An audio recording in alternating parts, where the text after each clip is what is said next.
हरे कृष्णा। ये मनुष्य जीवन सिर्फ खाने पीने और सोने के लिए नहीं मिला है। इसका वास्तविक उद्देश्य परम भगवान श्री कृष्ण की भक्तिमयी सेवा करना है और इसलिए प्रत्येक मनुष्य का कर्तव्य है कि वे अपनी दैनिक प्रवृत्तियां करते हुए आध्यात्मिक जिज्ञासा करे, अपने अस्तित्व के विषय में प्रश्न पूछे कि आखिर वो कौन है, कहाँ से आया है और उसे अंततो गत्वा कहाँ जाना चाहिए। जब एक मनुष्य के अंदर ऐसी आध्यात्मिक जिज्ञासा उत्पन्न होती है तभी उसकी अंतिम लक्ष्य की ओर यात्रा आरंभ होती है। और इसी विचार के साथ चलिए हम शुरू करते हैं आज की आषाढ़ मास कथा श्रृंखला। आज की इस कथा श्रृंखला में हम श्रवण करेंगे अर्जुन की वो कथा जिसे हमने पिछली कड़ी में अधूरा छोड़ा था।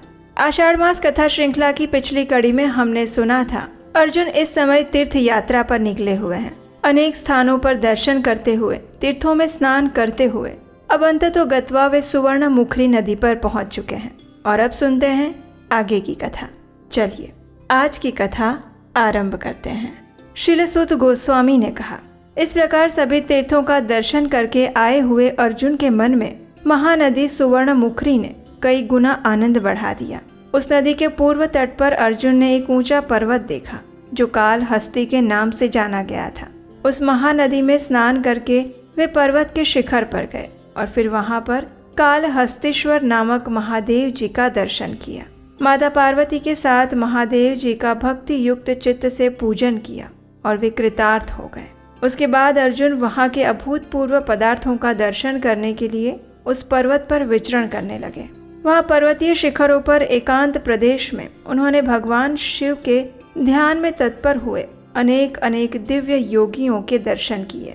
उसके साथ ही इंद्रियों को संयम में रखने वाले अनेकों शांत मुनियों को भी देखा।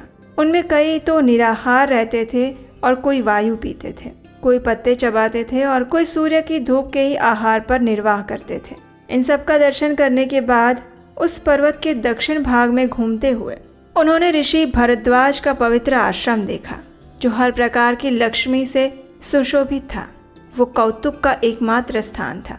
सिंह, हाथी, व्याघ्र, चित्ता, रुरु, रंको तथा अन्य मृगों से भरा हुआ वो आश्रम ऐसा दिव्य था जहाँ सभी जीव आपस का वैर भुलाकर एक दूसरे का हित साधन करते थे।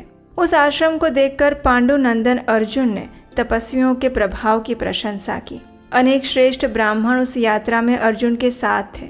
उन सभी मित्रों के साथ उन्होंने आश्रम में प्रवेश किया और अपने सामने ही अनेक मुनियों से घिरे हुए प्रज्वलित अग्नि के समान तेजस्वी ऋषि भरद्वाज जी को बैठे हुए देखा। उनके सभी अंगों में भस्म लगी हुई थी और कंधे पर मृग चर्म का उत्तरीय शोभा पा रहा था। इससे वे नूतन श्याम मेघ से आच्छादित कैलाश की भांति सुशोभित हो रहे थे। सुवर्ण के समान पीले रंग की लंबी जटाओं से प्रकाशमान थे। उन्हें देखकर ऐसा लग रहा था मानो श्रुति, स्मृति और पुराणों के अर्थों ने एक ही भूत होकर मुनि का शरीर धारण कर लिया हो। वे हर प्रकार के दिव्य ज्ञान के शुभ आश्रय थे। धृति, क्षांति, दया, तुष्टि और शांति इत्यादि सद्गुण नित्य उनकी सेवा में थे। वे अखंड तेज से दैदीप्यमान हो रहे थे। अर्जुन ने धीरे धीरे उनके पास जाकर मुनि के चरणार विंदों के आगे पृथ्वी पर गिरकर साष्टांग दंडवत प्रणाम किए। अपने आश्रम पर जब आए हुए कुंती नंदन अर्जुन को मुनि ने देखा तो उन्होंने उसे उठाकर अभ्युदय का आशीर्वाद दिया। उस समय उनका चित्त हर्षोल्लास से परिपूर्ण था। यथा योग्य अर्घ्य आदि प्रस्तुत करके मुनि ने अपने प्रिय अतिथि का सत्कार किया और एक आसन की ओर संकेत करते हुए उन्हें आसन पर बिठाया। जब वे बैठ गए तब उनसे स्वास्थ्य संबंधी कुशल प्रश्न किए और फिर अर्जुन भोजन करके तपोनिधि भरद्वाज मुनि के पास ही बैठे और कथा सुनने के कौतूहल से दिन का शेष भाग वहीं व्यतीत किया। उसके बाद सायं संध्या करके अग्नि में आहुति देकर अपने साथ आए हुए ब्राह्मणों सहित वे मुनि के कुटी गृह में गए और वहां उनके आशीर्वाद से आनंदित होकर बैठे। उस समय सुवर्ण मुखरी नदी के शीतल जल को छूकर चलने वाली ठंडी वायु से अर्जुन को बड़ा हर्ष प्राप्त हुआ। अर्जुन ने सुखपूर्वक बैठे हुए भरद्वाज मुनि को प्रणाम करके विनय पूर्वक गंभीर वचन कहे।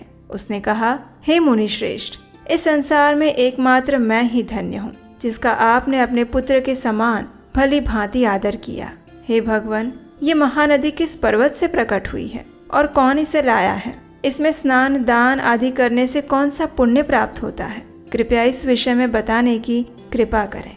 अर्जुन का प्रश्न सुनकर भरद्वाज ऋषि कहते हैं, हे महाबाहु अर्जुन, तुम कौरव कुल को पवित्र करने वाले हो और धर्मपुत्र युधिष्ठिर के छोटे भाई हो। मैंने अनेक राजा देखे हैं, लेकिन वे तुम्हारे समान लीला युक्त, सरलता, दया, उदारता, धीरता और गंभीरता आदि गुणों से सुशोभित नहीं थे। कुल, विद्या और धन ये बलवान पुरुषों के अभिमान में कारण रूप होते हैं, लेकिन तुम्हारे जैसे कल्याणमय पुरुषों के लिए वे भी नम्रता लाने में कारण हुए हैं। हे राजन, मैंने मुनियों के मुख से जो दिव्य कथा सुनी है वो तुमसे कहता हूँ, उसे सुनो। बहुत पूर्व समय की बात है। दक्ष कुमारी सती अपने पिता से अपमानित होकर शरीर त्याग के हिमालय की पुत्री के रूप में उत्पन्न हुई। फिर सप्तर्षियों ने आकर जब प्रार्थना की, तब गिरिराज हिमालय विवाह के समय अपनी पुत्री भगवान शंकर को देने के लिए तैयार हुए। उसके बाद जगदीश्वर शिव पार्वती को ब्याह लाने के लिए हिमालय के निवास स्थान पर गए। उस समय स्थावर जंगम सभी प्राणी भगवान शिव के मंगलमय विवाह का अभिनंदन करने के लिए वहां आए हुए थे। उन सबके भारी भार से उत्तर की भूमि नीची हो गई और दक्षिण की भूमि भार ना होने के कारण अत्यंत हल्केपन से ऊंची हो गई थी। इससे सबको बड़ा भय हुआ और तब महादेव जी ने अगस्त्य जी के समीप जाकर कहा, हे मुने, यह पृथ्वी अधिक भार से दबकर विकृत अवस्था को प्राप्त हो गई है। आप ही इसको बराबर करने में समर्थ हैं, इसलिए मेरे कहने से इस पृथ्वी को बराबर कर दीजिए। भगवान शिव की बात को बहुत अच्छा कहकर भगवान शिव को प्रणाम करके ऋषि अगस्त्य दक्षिण दिशा में चले गए। विंध्यगिरि को लांघ कर अगस्त्य के दक्षिण दिशा में जाते ही संपूर्ण पृथ्वी समभाव को फिर से प्राप्त हो गई। उसके बाद अगस्त्य जी ने आगे जाकर किसी ऊंचे पर्वत को देखा, जो अपनी फैली हुई घाटियों से पृथ्वी को धारण करके स्थित था। वे धीरे धीरे उस पर्वत पर चढ़ गए और उसके मनोहर शिखर की सुरम्य स्थली में उन्होंने रहने का विचार किया। वहाँ अमृत के समान जल से भरा हुआ एक सरोवर था, जिसमें पद्म और उत्पल आदि फूलों की शोभा फैली हुई थी। उसके चारों ओर बहुत सारे वृक्ष लगे हुए थे। अगस्त्य जी ने उसी सरोवर के उत्तर तट पर एक मनोहर भूभाग में अपना उत्तम आश्रम बनाया और फिर पितरों, देवताओं, ऋषियों और वास्तुदेव का विधि पूर्वक पूजन करके मुनि समुदाय के साथ उसमें दीर्घ काल तक रहने लगे। तपस्या में मन की वृत्तियों को लगाकर वहाँ के तपोवन में जब अगस्त्य मुनि रहने लगे, तब वो उत्तम सौभाग्य से सुशोभित पर्वत अगस्ती शैल के नाम से प्रसिद्ध हुआ। और उसके बाद ऋषि अगस्त्य ने जन कल्याण के लिए एक महाकार्य किया। और वो कार्य क्या था, ये हम सुनेंगे हमारी आषाढ़ मास कथा श्रृंखला की अगली कड़ी में। उसे सुनने के लिए आपके अपने चैनल उपदेश आष्टकम को सब्सक्राइब कीजिए, इस वीडियो को लाइक कीजिए, शेयर कीजिए और हम आपसे मिलेंगे इसी श्रृंखला की अगली कड़ी के साथ कल प्रातःकाल। हरे कृष्णा।